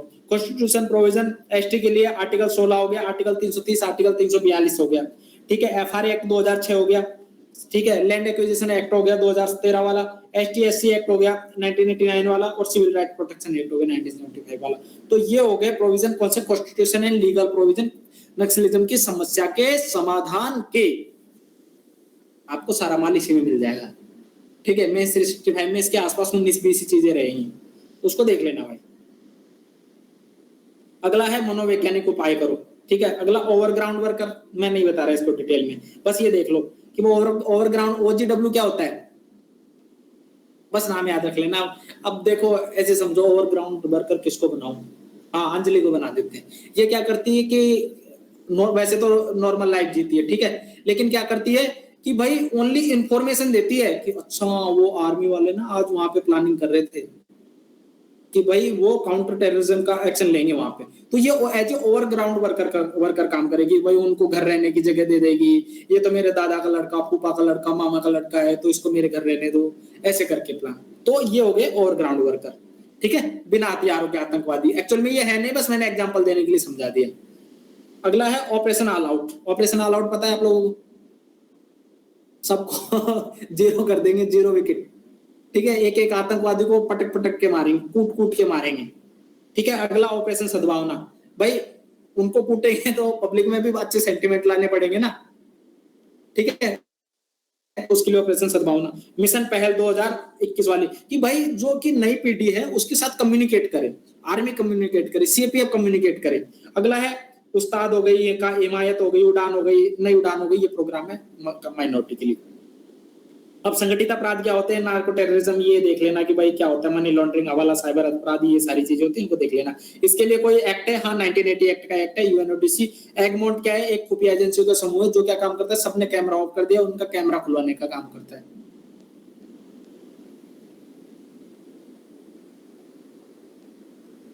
एक आदित्य दिख रहा है मेरे को तब से, इसने भी कैमरा ऑफ कर लिया था बेचारे ने, दुखी होके। अब कैमरा ऑन करो, मैं सबका एक एक का नाम ले रहा हूँ, ठीक है, मैं तभी पढ़ाऊंगा अब आगे, मेरा क्या पढ़ाने का मन नहीं करता ऐसे। रवि कैमरा ऑन, संदीप भाई का तो है, Salu Kumari camera on, Shilpa Sharma camera on, Tripti Jain को तो छूट देनी पड़ेगी, वैसे तो देनी नहीं चाहिए लेकिन कैमरा ऑन कर लो। केतन जी कहाँ हो आप, कैमरा ऑन काहे कर बंद कर रखे हो? काजल, आशुतोष, आरती, अंकुर, अंजलि, अरे बाकी लोग कहाँ गए? अच्छा मेरे को दिखता नहीं ना सामने से, अच्छा आपको तो बोला ही नहीं ना मैंने। पूजा कैमरा ऑन, सबका नाम ले दिया ना, इतने बच्चे ले दे के। अभी तो पहले क्या है 50-60 बच्चे होते थे ना, एक एक का नाम नहीं ले सकते थे, और यहाँ पे कुछ एक लोगों का नाम नहीं ले सकते क्योंकि वो नाराज हो जाएंगे, हमको ऐसे बोल देते हो कल के बच्चे। इशारा समझ गए मैं।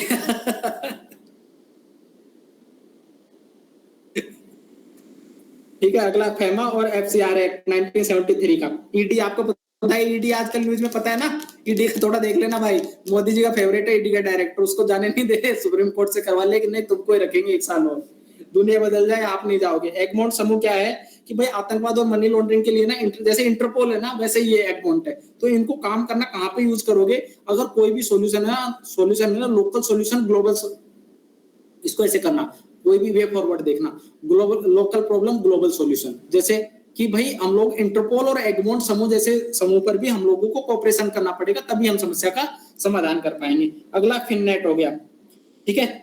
अगला है बेनामी लेन देन और वियना और पॉलिस कन्वेंशन, बेनामी लेन देन से संबंधित। तो आई होप कि हम लास्ट पेज पे हो। अरे यार 2 पेज है अभी, तो कल दिन में करेगा बाकी का, 1 घंटा हो गया है, बहुत लंबा जा रहा है सेशन में, कुछ नहीं कर सकता। चलो करते हैं, जल्दी जल्दी खत्म करते हैं, आज सिक्योरिटी खत्म करते हैं क्योंकि कल डिजास्टर मैनेजमेंट भी करना है, मेरे को बहुत सारा काम है, तो इसको हटाते हैं, इन फ्यूचर के लिए वो नहीं करते। थोड़ा कम समझाऊंगा लेकिन इतना समझा दूंगा कि आपका काम हो जाए, ठीक है। अगला साइबर सिक्योरिटी इंडेक्स ऑलरेडी मैं बता चुका था वहां पे, ठीक है। ये क्रिटिकल इंफ्रास्ट्रक्चर से रिलेटेड है कि सूचना हो गई, उपकरण हो गई। देखो 3 लेवल पर साइबर सिक्योरिटी होती है, 3 लेवल पर साइबर सिक्योरिटी करनी है अपने को। कौन कौन से लेवल पर? पहले डेटा के लेवल पर, दूसरा सॉफ्टवेयर के लेवल पर, तीसरा हार्डवेयर के लेवल पर। 3 लेवल पर अगर हम लोगों ने सॉफ्टवेयर सिक्योरिटी कर ली, अपना काम खत्म, और कोई नया एस्पेक्ट आएगा नहीं साइबर सिक्योरिटी में। डेटा सुरक्षा कर ली, मौज आ गई। दूसरा इंटरनेट सिक्योरिटी के लिए क्या करना है, इंटरनेट कनेक्टिविटी को रखना है, उसका जो भी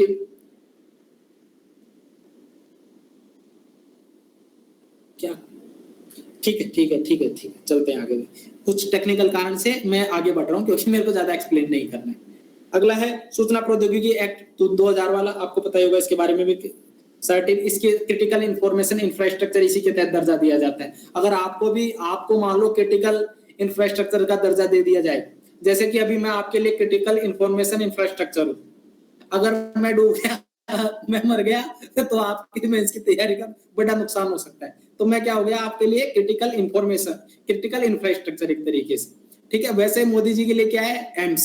वैसे मोदी जी के लिए क्या है, इंटरनेट वाली कनेक्टिविटी, ठीक है।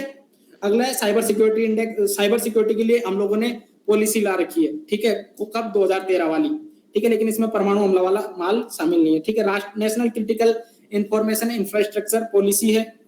इसके अलावा साइबर स्वच्छता केंद्र हम लोगों ने अभी अपडेट किया है, साइबर हैकाथॉन हम लोगों ने अपडेट किए, और एक साइबर आर्मी बनाने की और जरूरत है। मोदी जी ने जैसे आईटी सेल बना रखी है, वैसे इंडिया को साइबर आर्मी बनाने की जरूरत है।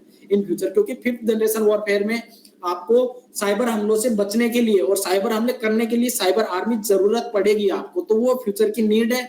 आप उसको वर्ड में बदल दो कि भाई साइबर पुलिस फोर्स चाहिए हमको, साइबर आर्मी में साइबर पुलिस फोर्स चाहिए जो इन फ्यूचर के वॉर्स को हम लोगों की समस्या का समाधान कर सके।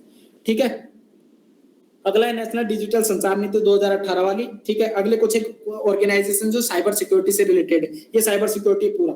अगला है एनसीआईपीसी, राष्ट्रीय महत्वपूर्ण सूचना और संरचना संरक्षण केंद्र। अगला है NCC, national crime coordination centre. अगला है सर्टिन। अगला है साइबर स्वच्छता केंद्र, ये ऑलरेडी मैं आपको बताता हूँ, ये ऑलरेडी बता चुका। साइबर वॉरियर पुलिस फोर्स, ये समझ गए ना क्या बनाना है हमको, साइबर वॉरियर पुलिस फोर्स। बस हमको हमला कर देना है, जिसपे भी कोई भी लड़ाई करे सबका डेटा चोर लो, उसमें ढूंढ लेंगे माल। ठीक है, सी जिनपिंग की परेशानी ढूंढ लो, सी जिनपिंग को मान लो एलर्जी हो प्याज खाने से, ठीक है, उसका डेटा निकाल लो वहां के उनका एम से हैक करके, अब वो इंडिया में आया और उसको प्याज मिला खिला दो, ठीक है, दोबारा नहीं आएगा अगर दिक्कत समझ। तो इस तरीके की चीजें हो सकती है, इन फ्यूचर पॉसिबिलिटीज हैं, ऐसी चीजें हो सकती है और इन चीजों का पता भी नहीं लगेगा कि क्या हो गया और क्यों हो गया, अगर डेटा इतना सेंसिटिव होता है डेटा। आई होप कि ये सेंसिटिविटी को आप समझ पाए होंगे। अगला साइबर उत्कृष्टता केंद्र बनाने होंगे, साइबर डोम हमको बनाना पड़ेगा। साइबर डोम आपको पता है ना क्या है, केरला वाला कंसेप्ट है। साइबर स्वच्छता केंद्र आपको बताई दिया मैंने, साइबर सुरक्षा उत्कृष्टता केंद्र क्या हो गया, आंध्र प्रदेश का। ठीक है, टेलिन मैनुअल, देखो एक तो था तालानोवो डायलॉग। तालानोवो डायलॉग क्या था, ग्लोबल प्रॉब्लम का लोकल सॉल्यूशन, कि भाई जो भी आओ मिल बैठ के बात करते हैं, तालानोवो डायलॉग इसके लिए यूज करते हैं और ये हर जगह यूज आएगा, बेस्ट प्रैक्टिस है। वैसे ही टेलिन मैनुअल है, तेली जानते हो क्या, तेल बेचने वाला, जैसे मोदी जी को बोलते हैं कि आप तेली हो, टेलिन मैनुअल, मतलब एक प्रोग्राम चला है टेलिन मैनुअल, तो वो उनकी क्या है, बेस्ट प्रैक्टिस को एक साथ जोड़कर रखने का कार्य। साइबर सिक्योरिटी से चैलेंजेस क्या है, प्रशासनिक है, संरचनात्मक है, प्रक्रियात्मक है और मानव संबंधी। वही मैंने आपको स्टेक होल्डर बेस्ड, मैंने HDFL IT कल भी बता दिया था, आज भी बता दिया, वही सेम है, कुछ नहीं बदलेगा उसमें। ठीक है, मुंबई पावर ग्रिड का हमला हो गया और उसके लिए दिशा निर्देश आगे कोई जरूरत नहीं अपने को। दूरसंचार बाजार, इंडिया का 87% इंडिया टेलीघनत्व हो गया, विश्व का दूसरा सबसे बड़ा बाजार है। ठीक है, सेकंड सबसे बड़ी लार्जेस्ट इंटरनेट उपयोग करता है, चीन का हुआवे को बैन कर दिया और साइबर सिक्योरिटी से रिलेटेड कुछ सुरक्षा चैलेंज थे वो अब आउटडेटेड हो चुके हैं, अपने काम का नहीं है। ठीक है, सी डॉट आपको पता है कि दूरसंचार नॉर्म्स में साइन नहीं करे, साइन क्या करेगा। आईडेक्स क्या है, आईडेक्स क्या था, आईडेक्स आईडेक्स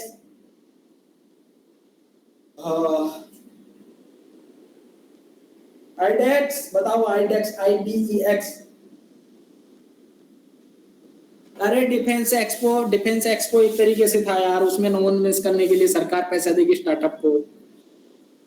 ठीक है, साइबर सुरक्षा कुलम वहां पे हमला हो गया था, मणिपुर वाला इशू आ गया, नागामैती कुको वाला, नतांज परमाणु हमला, पेगासस आपको पता ही है। ठीक है, नॉर्थ ईस्ट अलगाववाद के कारण ऑलरेडी मैं आपको बता चुका हूं, तो यहाँ पे समझाने की जरूरत है नहीं। उसकी समस्या क्या है, शरणार्थी है, क्षेत्रीय महत्वाकांक्षा, ड्रग ट्रैफिकिंग, ऑलरेडी मैं आपको समझा चुका हूँ। ठीक है, नागालैंड का इशू क्या है, नागालैंड में 2 ग्रुप है, आओ और अनगामी। देखो ये मैं ये इसलिए नहीं बता रहा क्योंकि मैं ऑलरेडी आपको डिस्कस कर चुका हूं पहले दिन। ठीक है, जब मैंने एक फॉर्मेट बनवाया था वही फॉर्मेट है, इसके अलावा कुछ नहीं। अब नागालैंड की समस्या क्या है, नागालैंड में क्या है, ये पूछेगा नहीं, आउटडेटेड है, अपने ये इसको छोड़ दो, ये पूछेगा ही नहीं इस बार। और बेसिक है, थोड़ा आप खुद भी पढ़ लेना। इसाक मुबार कापलांग बोल रहा है कि मैं नहीं जाऊंगा, इसाक मुबार बोल रहा है कि हम जाएंगे, उनका चलता रहता है, उसको छोड़ो, मैं उतनी डिटेल से नहीं करवा रहा। अगला है निगरानी, NSO की। IT एक्ट, देखो इंटरनेट फोन टैपिंग से रिलेटेड ये इशू था। हाँ, फोन टैपिंग से रिलेटेड, प्रेस की स्वतंत्रता से रिलेटेड इशू था। तो कौन से एक्ट है, IT एक्ट 2000, इसकी धारा 1969, उसके तहत क्या कर सकते हैं, पुलिस वाले 10 एजेंसी है, वो आपका फोन हैक कर सकती है, आपका डेटा चोरी कर सकती है, आप पे निगरानी कर सकती है, सब कुछ कर सकती है। तो बच के रहा करो, जो भी 2 नंबर के पैसे कमा रहे हैं यहाँ पे सरकारी नौकरी वाले, वो तो सतर्क रहना। ठीक है, IT एक्ट 2000 के तहत धारा 69 और इंडियन टेलीग्राफ एक्ट 1885, उसके तहत क्या है कि धारा 5, उसके अंतर्गत क्या कर सकते हैं, लोक सुरक्षा के आधार पर वो आर्टिकल 19 पे प्रबंधन लगाया जा सकता है। उसके अलावा IT एक्ट 2000 हो गया, उसकी धारा 69, IT एक्ट के तहत 2021 वाले भी रूल लाए हैं इन लोगों ने, तो उसमें तो खूब मजे लिए, तो वो देख लेना। अगला press of freedom index, India बहुत रद्दी पोजीशन पे है, 142 पोजीशन 180। ठीक है, अगला कुछ एक वो थे कि भाई निगरानी से रिलेटेड ठीक है कि नहीं है, तो पुट्टा स्वामी बाद में बोला था कि एक वो था युक्ति युक्तता का सिद्धांत, अनुपातिकता का सिद्धांत, थ्योरी ऑफ प्रोपोर्शनलिटी, उसके आधार पर बोला कि भाई तुम लोग इनकी निजता में उल्लंघन नहीं कर सकते। इंटरनेट का अधिकार उन्होंने बोला, उसमें हैकिंग नहीं कर सकते XYZ। और उसने कहा कि भाई अगर आपको हैक करना है, उनको मतलब उसकी निगरानी करनी है, तो उसके 4 आधार हो सकते हैं। लॉ ने उसको अलाउ किया हो, उसका कोई रीजनेबल रीजन हो, उसके अलावा कि भाई दुरुपयोग, कोई चीज का दुरुपयोग हो रहा है उसको रोकने के लिए इसका उपयोग कर सकते हैं, तो इसका यूज कर सकते हैं राज्य का विषय। ठीक है, अब अगला है ना, एक ऑटोमेटिक फेशियल रिकॉग्निशन सिस्टम बनाया था। तो ये बस ये इतना सा काम है कि भाई जैसे ये इंटरनल सिक्योरिटी को बेटर करने के लिए क्या कर सकते हैं, कोस्टल सिक्योरिटी में क्या कर सकते हैं कि भाई मछुआरे उनको बायोमेट्रिक आधारित वो 2 पहचान पत्र, ताकि उनका एक बायोमेट्रिक आधारित और फेस आईडी वाला पहचान पत्र दो। तो उससे क्या रहेगा कि उनकी पहचान हो सकेगी, उनकी जगह कोई दूसरा नहीं आ सकेगा। आतंकवादी भाई क्या होता है, समुद्र में गया मछुआरा, उसको आतंकवादी आया, उसको गोली मारी, पानी में डाला और उसकी जगह आतंक मछुआरा बन के आ गया। अगर उसका फेस रिकॉग्नाइजेशन और बायोमेट्रिक सिग्नेचर रहेगा तो आर्मी उसको रिकॉग्नाइज करने में आसान रहेगी कि नहीं रहेगी। तो इंडिया ऐसा करने वाला फर्स्ट कंट्री बन गया है। ठीक है, ये तो अलग न्यूज है। इसमें तो ये है कि भाई फेशियल रिकॉग्नाइजेशन सिस्टम बनाया है ताकि बेटर तरीके से इंप्लीमेंट कर सके। नॉर्थ ईस्ट के लिए क्या है कि भाई ऑलरेडी मैं डाटा करवा चुका हूँ कि भाई पहचान का संकट, कनेक्टिविटी इशू, NDBM, ये सारी चीजें मैं ऑलरेडी वहां पे आपको करवा चुका हूँ पहले वाले में, तो इसलिए मैं यहाँ नहीं करवा रहा हूँ। करवा चुका हूं, वैसे मुंह मत बनाओ। ठीक है, अगला है आसूचना तंत्र। उसमें क्या है, आसूचना तंत्र इंटेलिजेंस में क्या कौन कौन काम करते हैं। IB काम करता है, 1887 में काम किया। RO काम करता है, 1968 में स्टार्ट किया। NTRO 2004 में किया। डायरेक्टर ऑफ रेवेन्यू इंटेलिजेंस है, वित्त मंत्रालय के अंदर काम करता है। FLU INTI मैं आप लोगों को पहले बता चुका था, और CAG की रिपोर्ट। ठीक है, इंटरनेट शटडाउन में आप लोगों को बता चुका था कि एक समस्या है, ये यूजलेस है, कोई काम नहीं आएगी। बस थोड़ा सा किसके तहत करते हैं, टेलीग्राफ एक्ट 1885 के और गैर सचिव के आदेश के आधार पर। IT एक्ट 2000 में भी इसके प्रावधान। ड्रोन पढ़ लेना, ड्रोन क्या काम आएंगे, इंटरनल सिक्योरिटी के सामने चैलेंज कैसे बन रहे हैं। इंटरनल सिक्योरिटी के सामने ड्रोन कैसे चैलेंज रहता है, बताओ। ठीक है, स्वायत्त विमान है, मॉडल विमान है, दूरसंचार आधारित डायग्राम बना देना। इसके लिए ड्रोन विनियमन एक्ट आए, रूल लाए हम लोग 2021 वाला। DRDO ड्रोन बनाता है। इसके लिए क्या कर सकते हैं, ड्रोन लेजर गाइडेड, लेजर से निपटा सकते हैं। एंटी ड्रोन वो जाल होता है, उससे डर सा इंद्रजाल बना दिया हम लोगों ने इसके लिए। सॉरी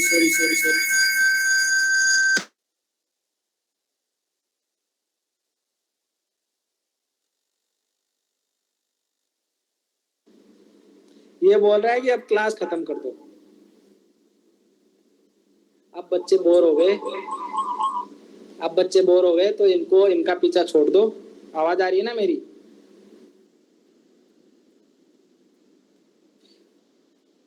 अगला है डिजिटल स्काई प्लेटफॉर्म में हम लोगों ने बना दिया। उसके तहत हम लोगों ने क्या किया कि भाई ड्रोन परिचालन उसका लाइसेंस लो, और 3-4 जोन बना दिए, ग्रीन, येलो, रेड जोन बना दिए, इसमें नहीं जाने देंगे। एयरपोर्ट को तो रेड जोन बना दिया, 5 किलोमीटर तक उड़ाने नहीं देंगे, उसके लिए लाइसेंस लेंगे। 18 वर्ष से उसकी अधिक उम्र होनी चाहिए तभी लाइसेंस देंगे, मतलब उसकी विवाह की उम्र ना हुई तब भी दे देंगे। ठीक है, अगला है कि भाई इसके लिए क्या क्या है, लेजर है, नेट गन है, GPS स्पूफिंग ठीक है, अगला है रेडियो जैमर हो गया, और इलेक्ट्रिक सर्किट निस्पंदन हो गया। अगला बनाया हमने इंद्रजाल। ठीक है, तो इस तरीके से हमारा माल खत्म होता है दोस्तों। हाँ,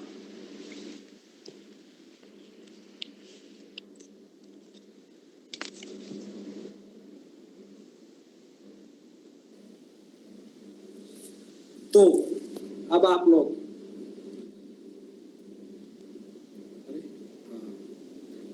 लोग जा सकते हैं, आराम कीजिए। इंटरनल सिक्योरिटी मेरे एंड से खत्म है। कुछ एक टॉपिक है जो मैं आपको कल अपडेट करवा दूंगा। कल आपका डिजास्टर मैनेजमेंट की क्लास होगी, अगर मैंने छुट्टी नहीं ली तो। वैसे मैं 3 दिन से कंटिन्यू क्लास ले रहा हूँ, तो एक मोनोटोनस भी हो जाता है। अगर मेरा मूड किया तो क्लास लेंगे, लेकिन पॉसिबिलिटीज है कि हम कल क्लास लेंगे, और चांसेस है 9 to 10 o'clock की हम लोग क्लास लेंगे। और उसमें disaster management basic to advance, जिसने नहीं पढ़ा है वो भी पढ़ने आ जाना, जिसने पढ़ लिया वो भी पढ़ने आ जाना। वैल्यू एडिशन के साथ बेसिक भी करवा दूंगा। जैसे इंटरनल सिक्योरिटी में मैंने बेसिक भी करवाया है आपको, एडवांस भी करवा दिया है, कुछ बचा नहीं है। आई होप कि ये समझ पा रहे होंगे। 2-4 टॉपिक और है वो आपको करने हैं। डिफेंस मॉडर्नाइजेशन मैंने करवा दिया आपको, ठीक है, बेसिक सब कुछ करवा दिया है। अब तो बस ये है कि पास हो जाना, ठीक है। और कोई समस्या, दुख दर्द जीवन में नहीं है? होंगे तो बता देंगे सर। राहुल कहाँ गया? राहुल राज, राहुल सर आप जाओ, अब क्लास खत्म हो गई, अब आप आराम कीजिए। केतन ठीक है, ठीक है आदित्य आराम करो भाई।